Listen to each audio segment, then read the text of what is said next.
हमारे चैनल को सब्सक्राइब करें और वीडियो सबसे पहले अपने मोबाइल पर पाने के लिए बेल आइकन को दबाएं।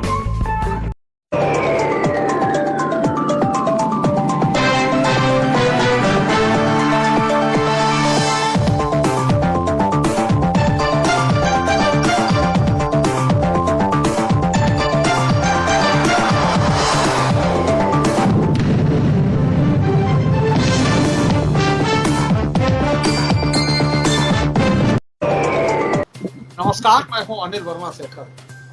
रात के 10 बजे है और ये समय है बिग बुलेटिन का। आई विटनेस न्यूज आप देख रहे हैं और आई विटनेस न्यूज में प्रतिदिन रात 10 बजे बिग बुलेटिन में हम राजनीतिक चर्चा कर रहे हैं कई दिन से। आज हम फिर सपा मुखिया अखिलेश यादव के बयान की चर्चा कर रहे हैं।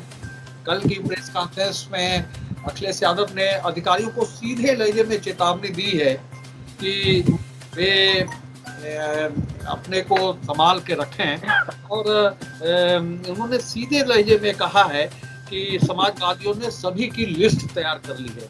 सरकार आने पर कोई बचेगा नहीं। हालांकि इस तरह की चेतावनी समाजवादी पार्टी के लोग समय समय पर कई बार देते रहे हैं, लेकिन कल जैसा कि कल भी हम लोगों ने अखिलेश यादव के बयान पर चर्चा की थी, कल बड़ी संख्या में दूसरी पार्टियों के लोग समाजवादी पार्टी में शामिल हुए और एक जश्न का माहौल था समाजवादी पार्टी के दफ्तर में। और अखिलेश यादव ने 1 घंटे की प्रेस कॉन्फ्रेंस कल की है, 1 घंटे तक बयान दिया है, विभिन्न मुद्दों पर बोले हैं और उन्होंने अधिकारियों को, यूपी के अधिकारियों को सीधे लहजे में चेतावनी दी है। अधिकारियों पर योगी सरकार के इशारे पर काम करने का आरोप लगाते हुए अखिलेश ने कहा है कि समाजवादियों ने सभी की लिस्ट तैयार कर ली है। सरकार आने पर कोई बचेगा नहीं। बीजेपी जाने वाली है और इसीलिए मुख्यमंत्री की भाषा बदल गई है। ये आरोप अखिलेश यादव कई बार लगा रहे हैं कि जिस तरह से मुख्यमंत्री इन दिनों में बोल रहे हैं वो मुख्यमंत्री की भाषा नहीं है और इसीलिए उन्होंने फिर ये बात कही है कि बीजेपी जाने वाली है और इसीलिए मुख्यमंत्री की भाषा बदल गई है। तो आज हम इसी बयान पर चर्चा करेंगे जो अखिलेश यादव ने चेतावनी भरे लहजे में कहा है, खासतौर से यूपी के अधिकारियों से, और एक चेतावनी है सीधी सीधी कि समाजवादियों ने लिस्ट तैयार कर ली है और सरकार आने पर कोई बचेगा नहीं। जो पक्षपातपूर्ण ढंग से काम कर रहा है कोई बचेगा नहीं। ये जो अखिलेश यादव का बयान है उस पर ही आज की बुलेटिन में आज हम चर्चा करने वाले हैं। आज की इस बहस में भारतीय जनता पार्टी से अमित पाठक हैं, पोस्ट के सही संयोजक है जिले के, और पूर्व प्रधानाचार्य राम मुरारी शुक्ला जी हैं, भाजपा के वरिष्ठ नेता हैं। ये भाजपा का पक्ष रखेंगे। कांग्रेस से शुभम तिवारी हैं, कांग्रेस के अध्यक्ष है, और विवेक नारायण मिश्रा जी प्रदेश कांग्रेस कमेटी के सदस्य हैं, ये कांग्रेस का पक्ष रखेंगे। समाजवादी पार्टी से अनिल गंगवार जी हैं, कायमगंज विधानसभा क्षेत्र के अध्यक्ष हैं, पार्टी के वरिष्ठ नेता हैं, ये समाजवादी पार्टी का पक्ष रखेंगे। तो ये बड़ा पैनल है आज की इस डिबेट का और हम अखिलेश यादव के बयान पर चर्चा आज करेंगे, जो उन्होंने अधिकारियों को चेतावनी देते हुए कहा है कि समाजवादियों ने सभी की लिस्ट तैयार कर ली है, सरकार आने पर कोई बचेगा नहीं।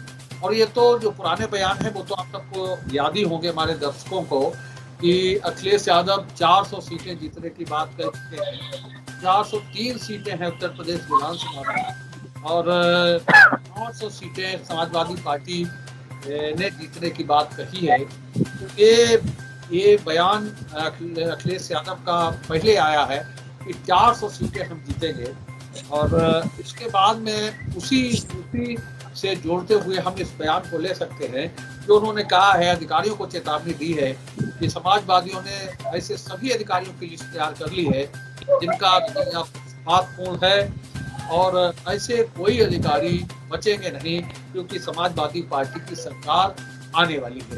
तो हम इसी विषय पर आज की चर्चा को शुरुआत कर रहे हैं। अनिल गंगवार जी, क्या है ये अखिलेश यादव का बयान, इस तरह के बयान आ रहे हैं, बार बार बात कही जा रही है कि अधिकारियों की सूची बना ली गई है, अधिकारियों को चेतावनी दे रहे हैं, अधिकारियों को धमकी दी जा रही है, तो ये सब क्या है अभी 2022 का जो रण है वो दूर है। अभी से इस तरह की धमकियों का क्या अर्थ निकाला जाए और क्यों दी जा रही है इस तरह की धमकियां? अधिकारी तो जिस सरकार में रहते हैं उस सरकार के नियम निर्देशों का पालन करते हैं, लेकिन ये जो आरोप लग रहा है कि योगी सरकार के इशारे पर काम कर रहे हैं अधिकारी, तो जो सरकार होती है उसके इशारे पर अधिकारी काम करते ही हैं। तो ऐसे में इस बयान का क्या अर्थ निकाला जाए? जो अखिलेश यादव कहते हैं कि समाजवादियों ने सभी की लिस्ट बना ली है और सभी जो भी ऐसे अधिकारी हैं सरकार आने पर कोई बचेगा नहीं। इस बयान का क्या अर्थ निकाला जाए? शेखर भाई, देखिए, चुनाव अब दूर नहीं है और रण की घेरी बच चुकी है। और जहां तक मुझे लग रहा है कि सत्ता में बैठे हुए लोग जो बयानबाजी कर रहे हैं, अब्बाजान, AK-47, चचा जान, तमाम प्रकार के उसका विपक्ष द्वारा जवाब दिया जा रहा है। ये जनता को मुद्दे से भटकाने की एक स्कीम है। मैं अभी देख रहा था इंडिया टीवी पर, मध्य प्रदेश के माननीय मुख्यमंत्री ने आज भरी सभा में एक अधिकारी को, एक बाबू को सस्पेंड, और क्यों सस्पेंड किया है उसकी हकीकत भी दिखाई गई है कि प्रधानमंत्री आवास योजना का ढिंढोरा पीटा जा रहा है कि हर गरीब को, हर जिसके पास घर नहीं उसको घर देने का हम काम कर रहे हैं। प्रधानमंत्री से लेकर हर मंत्री, चाहे वो हमारे योगी जी हो चाहे उनका कार्यकर्ता हो, सब ये कह रहा है हम गरीबों को घर दे रहे हैं। उन्होंने हालात दिखाए अभी टीवी पर कि जो है और उन्हें घर नहीं मिल रहा है, और जिन्हें घर देने के बाद भी उसकी छत नहीं पड़ पा रही है। इन्हीं शिकायतों पर आज 2 अधिकारियों को सस्पेंड किया। यही स्थिति उत्तर प्रदेश में, तो मीडिया के लोगों से ये बात अपील करता हूँ कि आप लोग देखिए कि कहां भ्रष्टाचार है। और ये अपने आप ही 20,000 का रेट है, मैं आपको बता रहा हूँ। गरीबों की छत नहीं पड़ रही है। आपकी सरकार कहाँ है? आपने जीरो टॉलरेंस की बात की थी, कहाँ जीरो टॉलरेंस है आपका? वो इनसे भटकाने के लिए और कुछ नहीं है। ये कल जो है मौर्य जी ने कह दिया कि AK-47 रख लो।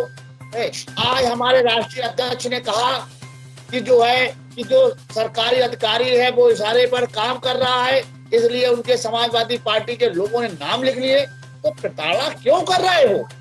क्यों अधिकारियों नेताओं के कहने का? आपको मैं उसका उदाहरण दे रहा हूँ। जिला पंचायत में डॉक्टर सुबोध यादव पर जो है एक मुकदमा लिखाएगा जानलेवा हमले का। किसने लिखवाया? मुकेश राजपूत ने। क्या इसमें सच्चाई थी? आप बताइए, क्यों लिखवाया? ये सबको पता है।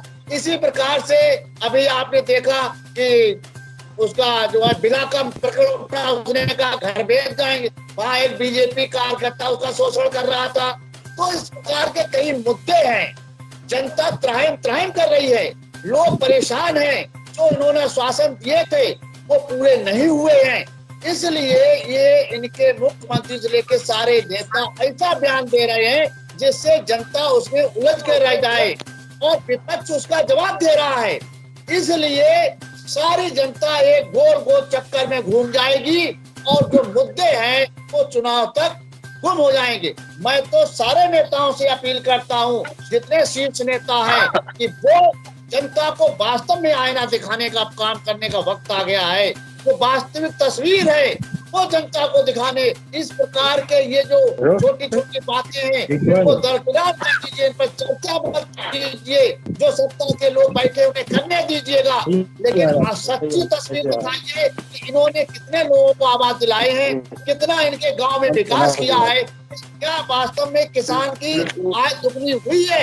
ये सब जुटाने चाहिए और मीडिया को भी गाँव में जाकर दिखाना चाहिए कि वास्तव में जो इन्होंने कहा था कि हमारा नारा है विकास और विश्वास है, सबका साथ, सबका विकास, सबका विश्वास। विवेक जी, देखिए हो रही है, मुझे खुलना चाहिए। विवेक जी, देखिए, उत्तर प्रदेश का ये दुर्भाग्य है कि पिछले 32 सालों से जिस जनता ने उत्तर प्रदेश में भारतीय जनता पार्टी को, समाजवादी पार्टी को, बहुजन समाज पार्टी को सत्ता में बैठाने का मौका दिया, और भाजपा इसमें अग्रणी रही।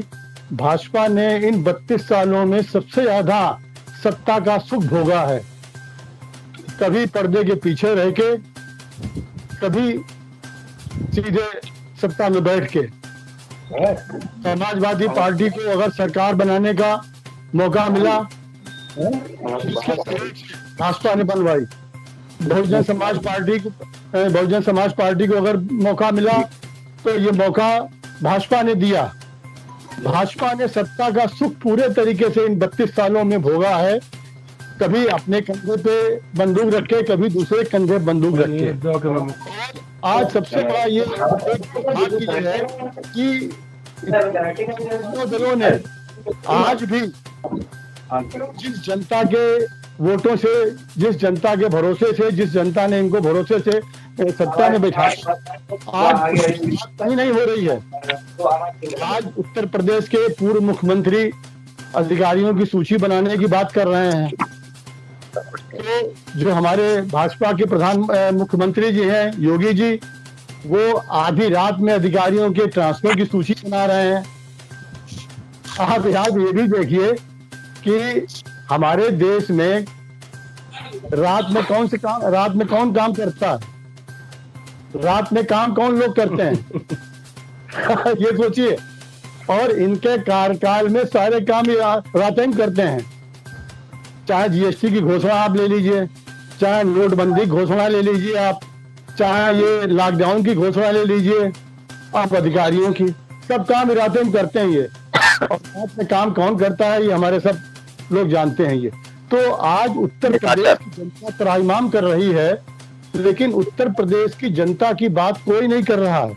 आज समस्याओं की बात, जनता के मुद्दों की बात कोई नहीं हो रही है। सरसों के तेल का भाव दुगना हो गया है। महिलाएं महीने में 4 बार सिलेंडर के भाव बढ़ने से परेशान हैं। महिलाएं अपराधों से परेशान हैं। आज आर्थिक रूप से उत्तर प्रदेश का किसान बराबर कमजोर हो रहा है। उत्तर प्रदेश का नौजवान बराबर नौकरी मांग रहा है। बेरोजगारी में आज नंबर 1 हम हो गए उत्तर प्रदेश में। और आज किसी दल को ये फिक्र नहीं है, कांग्रेस को छोड़ के, कि प्रवासी मजदूर जिनके पांव के छाले अभी सूखे नहीं हैं, वो कहाँ पे हैं। उनके पास केवल कांग्रेस जा रही है। कांग्रेस जिले जिले में घूम रही है और हर वर्ग के लोगों के पास जा रही है, जबकि ये दल सिर्फ रथ यात्राओं के जरिए से कभी इस तरह के बयानबाजी करके जनता के मुद्दों को, जनता को जैसे इन्होंने गुमराह करके 32 साल, आज देखिए 32 सालों में उत्तर प्रदेश को क्या मिला।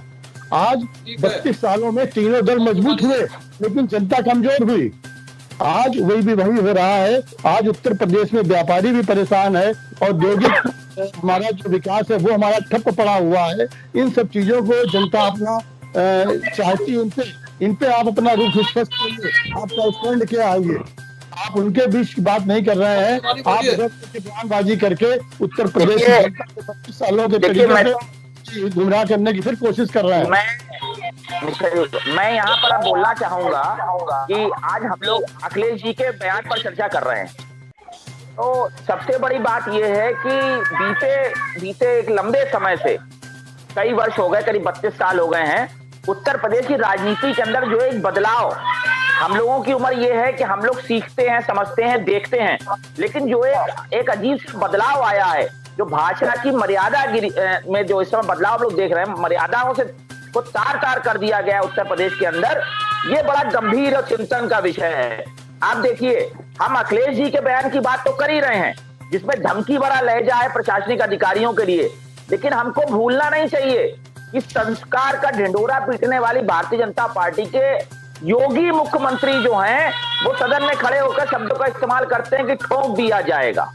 तो देखिए ये वो सोच है, वो भाषा की गरिमा है जो कहीं ना कहीं भारतीय जनता पार्टी की और समाजवादी पार्टी की, और यही लोग अब ये राजनीति आज अगर वो अधिकारियों के लिए अखिलेश जी बोल रहे हैं तो उनको सोचना चाहिए कि ये जो संवैधानिक व्यवस्थाओं के अंतर्गत जो ब्यूरोक्रेसी काम करती है, क्या सपा के सरकार में ऐसा नहीं होता था कि ब्यूरोक्रेट के ऊपर से आपके जो है आपका दबाव नहीं रहता था। इसलिए प्रशासनिक अधिकारियों को चेताया जाता है।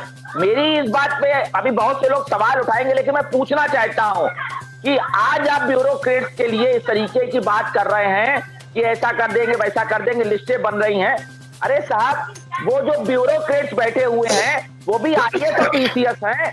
अगर बोलना था तो एक बार तब बोलते अखिलेश जी जब एक एसपी के ऊपर इटावा के अंदर भारतीय जनता पार्टी के गुंडे ने हाथ चला दिया था। इतनी वायरल हुई खबर, इतनी बड़ी बात सुनने में आ गई, समाजवादी पार्टी ने नैतिकता के आधार पर उसका विरोध तक करना ठीक नहीं समझा। देखिए, सब अपने हिसाब से ब्यूरोक्रेट को यूज करना चाहते हैं, जबकि समाज के लिए ब्यूरोक्रेट की क्या सोच होनी चाहिए, क्या कार्यशैली होनी चाहिए, उस पर भारतीय जनता पार्टी और समाजवादी पार्टी बिल्कुल ध्यान नहीं देता है। सीधा असर किस पर आएगा? सीधा असर जनता पर आएगा।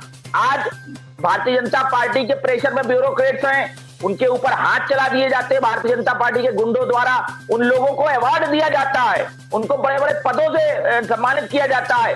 तो ये सीधा उदाहरण है भारतीय जनता पार्टी के लिए। और समाजवादी पार्टी के लोग चुनाव से पहले ही उन्हें बता रहे हैं कि देखो सत्ता बदलेगी तो उसके बाद हमारा क्या होगा।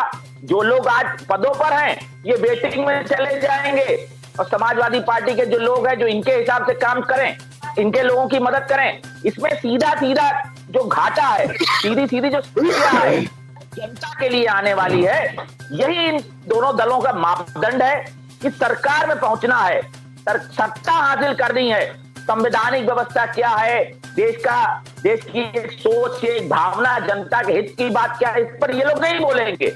इन बयानों से अपनी एक जो सोच है, जो कहीं ना कोई डिस्ट्रक्शन की सोच है, तोड़ने की सोच है, उसको लेकर समाजवादी पार्टी और भारतीय जनता पार्टी ये एक ही सिक्के के दोनों पहलू हैं। ब्यूरोक्रेट पर आरोप लगा दें, जो भी बात कहें, ये जनता के हित में नहीं है। तो समझ कर बयान देना चाहिए सभी को। शुक्ला जी। जी हाँ, नमस्कार। देखिए, आज के मूल रूप से दो प्रश्न हैं।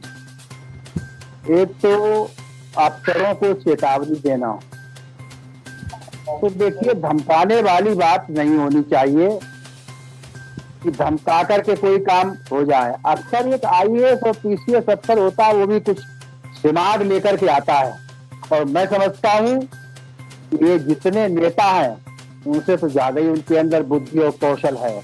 जहां तक हमारे कांग्रेस भाई और समाजवादी भाई बोल रहे हैं, मैं कहना चाहता हूं कि कांग्रेस तो कहीं है ही नहीं, और मुझे तो ऐसा अंदाज लगता है कि 50 वर्ष तक इंतजार करें अभी।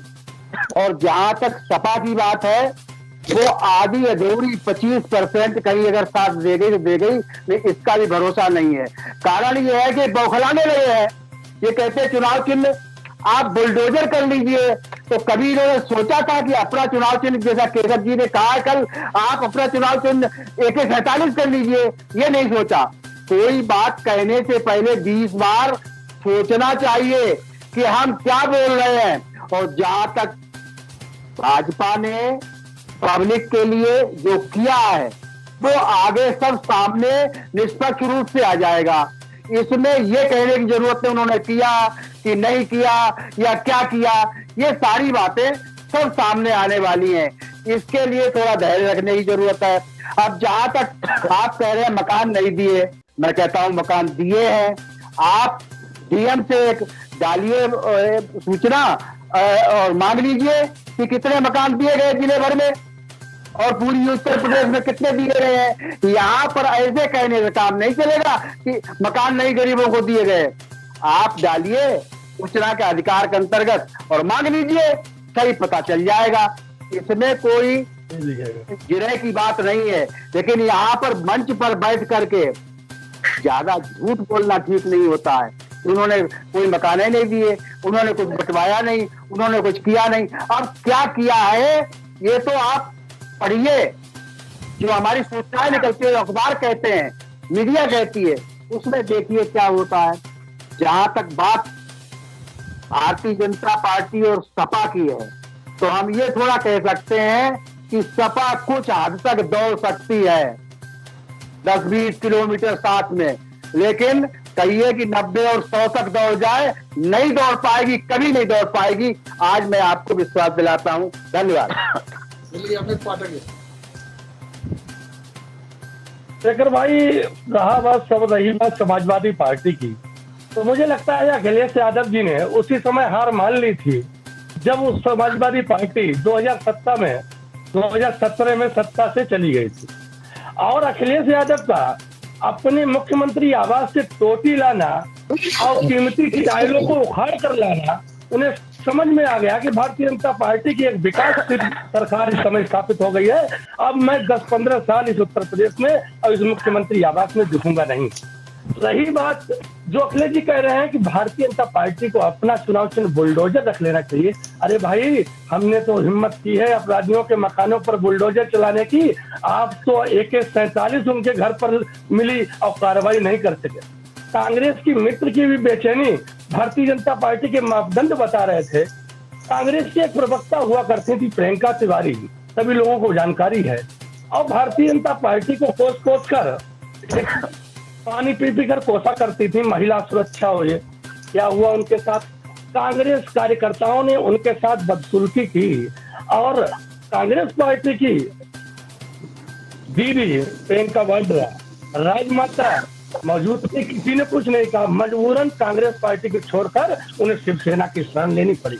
अरे भाई, मापदंडों की दुहाई देने वाले कहाँ थे जब कांग्रेस की प्रवक्ता प्रियंका तिवारी के साथ तुम्हारे ही कार्यकर्ताओं ने छेड़खानी की थी। रही बात कांग्रेस की उत्तर प्रदेश में पहुंच जमाने की, तो जो कांग्रेस अपने उम्मीदवारों से शुल्क ले कि ना ले, ये मापदंड अपने कोर कमेटी में तय करती है। उम्मीदवारों को चुनाव का खर्चा दिया जाए या न दिया जाए, एक मापदंड तय करती है। तो कांग्रेस की क्या हाल है ये किसी को बताने की बात नहीं। और समाजवादी मित्र जो कह रहे थे कि विकास नहीं दिखता, प्रधानमंत्री आवास योजना नहीं दिखते, अनिल जी भाई साहब, मैं 100 बार कह चुका हूँ कि कांच के चश्मे से अगर विकास देखोगे, विकास देखने को नहीं मिलेगा। फर्रुखाबाद में आइए, मैं 200 मकान आपको प्रधानमंत्री आवास योजना के दिखाऊंगा, जिन मकानों के बारिश में लेंटर ढह गया था। आप चले जाइए पल्ला पर, आपको 10 मकान दिख जाएंगे। आप चले जाइए नाले मचट्टे पर, ऐसे लोगों को मकान मिले हैं जिन्होंने कल्पना नहीं की थी पक्के छतों की। आपको कुछ नहीं दिखेगा। आपको दिख रहा है तो ये दिख रहा है कि ये कल्याणकारी योजनाएं मोदी जी कैसे कर रहे हैं, किस तरीके से गरीबों को इन कल्याणकारी योजनाओं को पहुंचा रहे हैं। आपके पेट में दर्द है, सत्ता नहीं नसीब होने वाली। क्यों? क्योंकि उत्तर प्रदेश का हर एक गरीब जान गया है कि गरीबों के साथ कौन है। रही बात कांग्रेस की, तो मैं फिर कहता हूं कि कांग्रेस को हमेशा गरीबों को चूसती रही है। आपने क्या किया? आज 32 साल में उत्तर प्रदेश की चिंता हो रही है। आपको लग रहा है कि सब 32 साल हो गए उत्तर प्रदेश में विकास नहीं हुआ। अरे भाई, 10 साल रहे केंद्र की सरकार में, खास सुरक्षा कानून क्यों नहीं पास किया? क्या करते रहे? आपके पास 10 साल सरकार है, केंद्र सुरक्षा कानून पास करते हैं, आप करते हो विकास की बात। आप तो रॉबर्ट वाड्रा और प्रियंका वाड्रा के घर भरते रहे, आप तो स्कूल में मकान खरीदते रहे। कांग्रेस किस नैतिकता के आधार पर विकास की बात करेगी? बोलें क्या? थोड़ी व्यवस्था करिए साहब इसकी। बोलिए, बोलिए। हेलो, इसी मेरे कांग्रेस के मित्रों और समाजवादी मित्रों से यही कहना है कि अगर सत्ता के लिए चाहते हो तो बहुत दूर हो और इंतजार करिए। बोलिए। हाँ, देखिए, आज का जो विषय है उसमें सपा के अध्यक्ष ने जो अपना बयान दिया है वो कांग्रेस पार्टी क्या करती है। जो आपकी आवाज भी नहीं आ रही थी, कभी थी आपकी आवाज भी सही नहीं आ रही। चलिए विकास जी बोलिए। भाई साहब, बहुत बहुत धन्यवाद। आप सभी को प्रणाम करता हूँ और आप सभी संज्ञान में एक विषय लाना चाहता हूँ। अखिलेश यादव जी, जिन्हें हम सब बहुत अच्छे से जानते हैं कि वो किस विरासत को आगे बढ़ाते हैं। इससे पहले भी वो अपने कार्यकर्ताओं से कह चुके हैं कि एक लिस्ट बनाना चालू करिए किन किन भाजपा के लोगों ने हमारे लोगों से क्या क्या कहा है। राजनीति में दो शब्द बहुत प्रचलित होते हैं, एक प्रभाव और एक दबाव। मुझे लगता है दबाव की राजनीति भारतीय जनता पार्टी करती है और दबाव की राजनीति सपा और कांग्रेस के लोग करते हैं। इसका जीता जागता उदाहरण है कि जब सीबीआई सोता होती थी और एक आदरणीय IPS अधिकारी अमिताभ ठाकुर से कहा जाता था कि इतने जूते मारेंगे सुधर जाओगे, तो अखिलेश यादव को ये बता दें कि अधिकारियों से वो क्या चाहते हैं, बता दें कृपया करके किन अधिकारियों की लिस्ट बनाई। अगर समाजवादी पार्टी के प्रवक्ता ये बता सकते हैं तो हम सभी बड़े अनुग्रहित होंगे कि वो बता दें कि उस लिस्ट में कितने ब्राह्मण अधिकारियों के नाम हैं, कितने OBC अन्य अधिकारियों के नाम हैं, कितने उसमें राजपूत हैं, कितने उसमें गुप्ता हैं, कितने उसमें ठाकुर जाति के हैं, बताएं आप, और कितने यादव हैं। तब आप स्पष्ट करके बताएं, क्योंकि आपकी ये परिपाटी रही है कि आप एक वर्ग विशेष की राजनीति करते हैं। अभी डिबेट में बैठकर समाजवादी पार्टी के प्रवक्ता ने एक उदाहरण दिया था, हमारे नारे का मखौल बनाया था, सबका साथ सबका विकास और सबके विश्वास के नारे का। मैं एक बात आपको बता दूं, सबका साथ, परिवार का विकास और एक वर्ग विशेष का विश्वास, ये है समाजवादी पार्टी का इतिहास। समाजवादी पार्टी से लोग जब वोट लेने की बात आती है तो बहुत बड़ी बड़ी बातें करते हैं, उन्हें समाजवाद याद आता है, लेकिन सत्ता में पहुंचने के बाद केवल एक वर्ग विशेष का भला करना, उनका काम करना, यही इनका उद्देश्य रहता है। और पूरा उत्तर प्रदेश एक समाजवादी पार्टी के प्रवक्ता ने कही है कि जनता त्राही त्राही कर रही है। भाई साहब, कभी जवाहर से भी पूछ आइए कि कितना त्राही कर रहे हैं। बड़ी मांग कर रहे हैं कि अखिलेश यादव और मुलायम सिंह यादव जी दोबारा आ जाएं, साहब तो जवाहरबाद पहुंच जाएं। मुझे लगता है रामपुर तिराहा कांड पूरे उत्तर प्रदेश को याद होगा, वहां के भी महिलाएं बच्चे याद कर रहे होंगे कि माननीय मुलायम सिंह जी आ जाएं। और इसके बाद मैं अन्य बातों का जिक्र नहीं करूंगा, काला अध्याय का पीछा नहीं छोड़ता है, ना कांग्रेस का छोड़ेगा ना सपा को छोड़ेगा, करतूतें हमेशा अधिक सामने आती है। तीसरा, जो कांग्रेस के प्रवक्ता ने कहा है भटकी हुई पार्टी, मुझे लगता है कांग्रेस को ये समझना चाहिए कि कांग्रेस पार्टी है अपने मिशन से, विजन से और नेतृत्व, तीनों तरह से भटकी है कांग्रेस।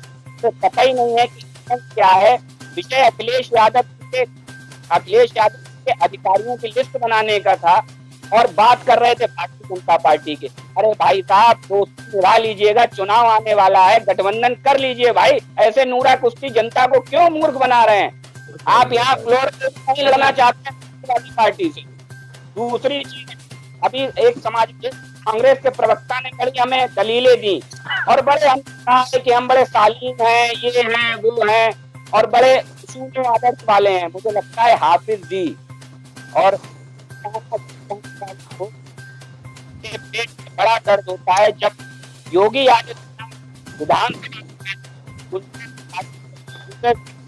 और गुंडे माफिया ठोक दिए जाएंगे, तो मुझे तो ये लगता है कि सपा को ही गुंडों माफियाओं से हमदर्दी है, लेकिन उनके साथी के रूप में कांग्रेस के लोगों को बड़ी हमदर्दी है। बड़ी तकलीफ है गुंडों माफियाओं को योगी करती है। ठीक है, अनिल जी जवाब देंगे क्या? जी शेखर भाई, यहाँ बैठे प्रवक्ताओं को या तो मेरी बात समझ में आ रही है या वो समझना नहीं चाहते। हमने ये बात नहीं की कि प्रधानमंत्री योजना आवास नहीं मिले। मैंने अभी जिक्र किया इंडिया टीवी का भी मिले, नहीं मिले, उन लोगों को नहीं मिले जिनकी जरूरत है। अभी इंडिया टीवी में ये चीज दिखाई है और तो इनके माननीय भरी सभा में सस्पेंड भी किया है।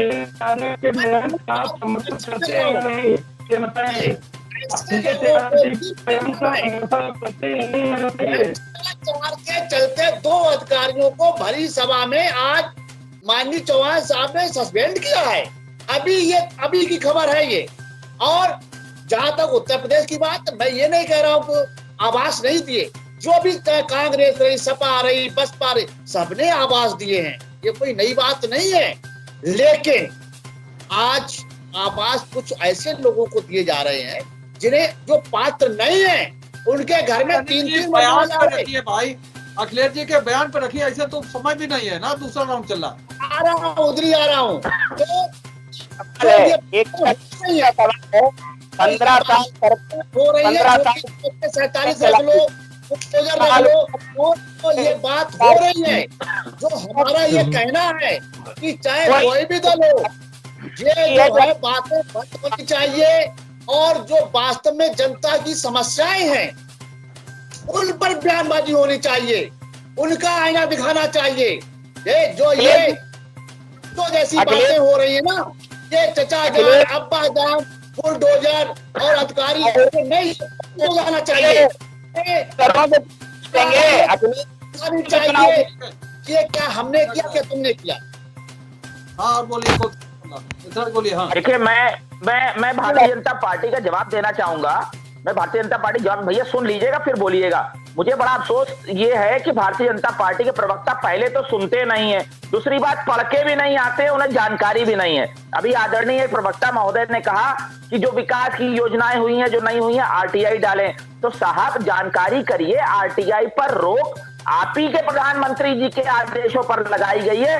कृपया पढ़िएगा कि आरटीआई पर रोक लगाने वाला कौन है, आपको अपनी पार्टी का काला चेहरा दिखने लगेगा। दूसरी बात, फिर एक दूसरे प्रवक्ता ने कहा, उन्होंने बड़े सारे आरोप लगा दिए, लेकिन एक उन्हें आरोप और लगाया कि कांग्रेस पार्टी अपने प्रत्याशियों से पैसा लेती है। भैया गनीमत करिए कि हम अपने ही लोगों से लेते हैं। आप तो अंबानी और अदानी से लेते हैं, फिर ब्याज सहित उन्हें देते हैं, जिसकी वजह से पूरा देश बिका जा रहा है। ये भारतीय जनता पार्टी है साहब। और जहां तक बात अखिलेश जी की रही, तो अखिलेश जी जो बयान दे रहे हैं, कांग्रेस पार्टी ने पहले भी कहा, लेकिन भाजपा ने उसमें कटाक्ष क्या किया कि हम कहीं है नहीं। अरे साहब, हम जहां पर हैं, खास तौर पे आपके जिले में हैं, जहां पे आपके विधायक ने होर्डिंग लगवाया था गंगा एक्सप्रेस के लिए, मुख्यमंत्री जी को धन्यवाद। उसके बाद धिक्कार वाला होर्डिंग लगवाना भूल गए, वो अन्य जिलों में चला गया। कौन सी सौदेबाजी है साहब, हम हैं, कांग्रेस वहीं पर है। और इसके साथ साथ जब विकास की योजनाओं की बात करते हैं साहब, तो मैं बोल देना चाहता हूं कि प्रधानमंत्री आवास पर सपा नहीं बोली, लेकिन आपके अमृतपुर के विधायक जी ने कहा अपात्रों को मिले हैं और धांधली हुई है। आपकी सरकार में आपका विधायक कह रहा है, तो कृपया पढ़िए, पढ़कर बैठिए, तो कम से कम डिबेट में भारतीय जनता पार्टी के ज्यादा बेहतर पढ़कर के आते हैं। ये मुझे मालूम है कितना पढ़कर के आते हैं, ज्यादा पढ़ के आते हैं, ये तो कुछ हो नहीं रहा है और ना होगा। विधायक ने दिया है। अरे आप बहुत पढ़ के आते हैं, समझ गए? नाराज होने वाली बात नहीं, बात सुनने चाहिए की बात सुनिए। बेशक चिल्लाइए, बेशक चिल्लाइए, लेकिन कृपया करके अपने विधायक जी से पूछिए कि उन्होंने ये बयान क्यों दिया। इसमें बुरा नहीं मानिए, मैं आपके हृदय को चोट नहीं पहुंचा रहा हूं। ये बात उन्होंने दिया है और आरटीआई आ रहा है, अच्छी बात है। आप अगर ज्यादा चिल्ला सकते हैं, उससे ज्यादा हम चिल्ला सकते हैं, बहुत ज्यादा तेज आवाज में। ये इसमें कोई शक नहीं है, भारतीय जनता पार्टी चिल्ला भी सकती है, आईना देखिए, आईना देखिए कांग्रेस वाले, आईना देखिए। आपने जो किया है वो कोई नहीं कर सकता है। जम्मू कश्मीर में तो पौधा नाखून से उखाड़ सकते थे और कुरान से नहीं काट सकते हैं। जम्मू कश्मीर की हालत खराब कर दी, पूरे देश की हालत खराब कर दी। आप क्या पढ़ के आते हैं, आप कुछ भी नहीं पढ़ के आते हैं और वो उखाड़ दीजिए लेने से कुछ नहीं होगा। अगर आपकी उम्र इतना किताब देश में कांग्रेस नहीं होती, सही बात हमारे तो आप बताइए खबरें छोड़िए, किसी को बताने की जरूरत नहीं है। बता दीजिए, नेताओं ने गुमराह कर दिया, आपके नेताओं को गुमराह कर दिया। प्रधानमंत्री जी ने आपको बोलने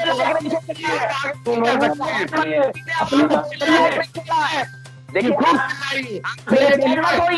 भाई, बताइए, प्रधानमंत्री आपकी स्वयं बंद किया है और बता दीजिए हो जाएगी। आप बताइए आप कहेंगे इतिहास साहब, जिसका इतिहास ही अंग्रेजों की गुलामी से शुरू होता है, वो राय माने तो ज्यादा बेहतर है। टीवी के बैंकों को भरने वाले देश के विकास के बारे में बताएंगे, तो इटली में महल खरीदने वाले आज देश के विकास की बात करेंगे। भारतीय जनता पार्टी के सम्मानित प्रवक्ताओं को सत्य को सुनने का साहस दिखाना चाहिए, सत्य का साहस सुनने का साहस दिखाना चाहिए हमारे भारतीय के लोगों के अंदर। अभी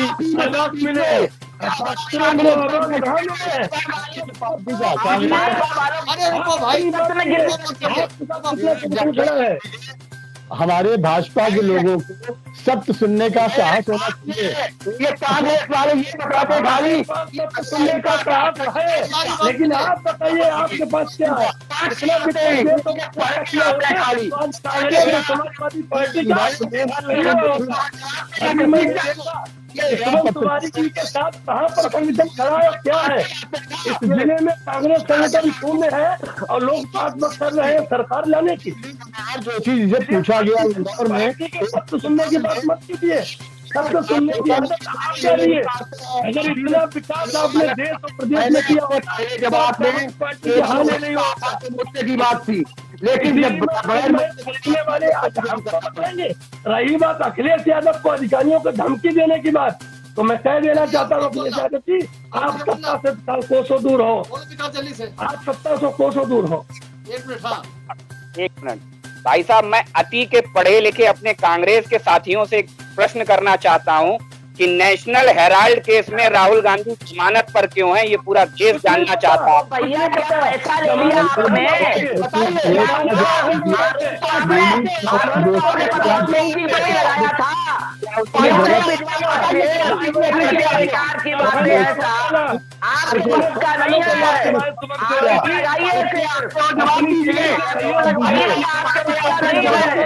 राहुल गांधी से दे रहे हैं,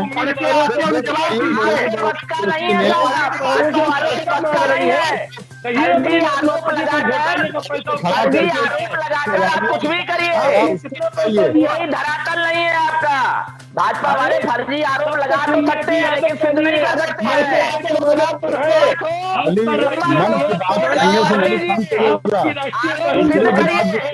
चुल्लू पानी में डूब मरिए। अरे डूब आप मरना हो। अरे साहब, अगर आरोप लगा है तो सिद्ध करिए, सुनने की आदत डालिए, सबूत घूमने वाले लोग, सबूत, अरे सबूत दो साहब। अरे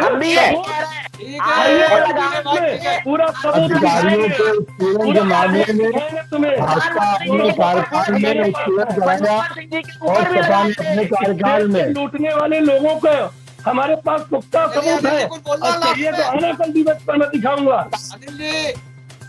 अनिल जी समापन जल्दी से। शेखर भाई, ये लोग भाई कोई बात मानने को राजी नहीं है ना, ये तो सिर्फ अपनी कह रहे हैं, दूसरे सुनी कहाँ रहे हैं। आप चलिए ना, बयान जो है उस पे क्या आखिर में कहना आपको? हमारा हाँ, मेरा तो यही कहना है कि ये जो चाहे कोई भी दल हो, सबको विकास की, प्रदेश की जनता की बात करनी चाहिए। अरे वो छोड़िए, बताइए क्या अधिकारियों को इस तरह से धमकी देना चाहिए? ये सवाल है इस बात में। धमकी वाली बात ही नहीं है शेखर भाई, ये तो ये बात है जो वो पार्टी के कार्यकर्ताओं का उत्पीड़न कर रहे हैं, झूठे मुकदमे लिखवाए जा रहे हैं पार्टी के लोगों के ऊपर। इसलिए ये बात उन्होंने कही है कि अगर आप हमारे पार्टी के कार्यकर्ताओं को सताएंगे और हमारी सरकार आएगी तो तुम्हारा नाम लिस्ट में लिखा होगा, फिर हम तुमसे निपटेंगे। चलिए ठीक है, आज की बुलेटिन की इस बहस को यही समाप्त कर रहे हैं। आज की इस बहस में भाग लेने के लिए विवेक जी का, राममुरारी शुक्ला जी का, विकास पांडे जी का, शुभम तिवारी जी का, अनिल गंगवार जी का, अमित पाठक जी का बहुत बहुत धन्यवाद। हम कल फिर मिलेंगे एक नई बहस को लेकर, एक नए विषय को लेकर के। तब तक के लिए इजाजत दीजिए। शुभ रात्रि। उम्मीद है आपको हमारा ये वीडियो, ये खबर पसंद आई होगी। आप इसे लाइक करिए, अपने दोस्तों के साथ शेयर करिए और हमारे चैनल को सब्सक्राइब करिए। साथ ही पास में बना घंटी वाला आइकन जरूर दबा दीजिए ताकि आप हमारी नई नई खबरों से निरंतर अपडेट होते रहें। यही निवेदन आपसे है।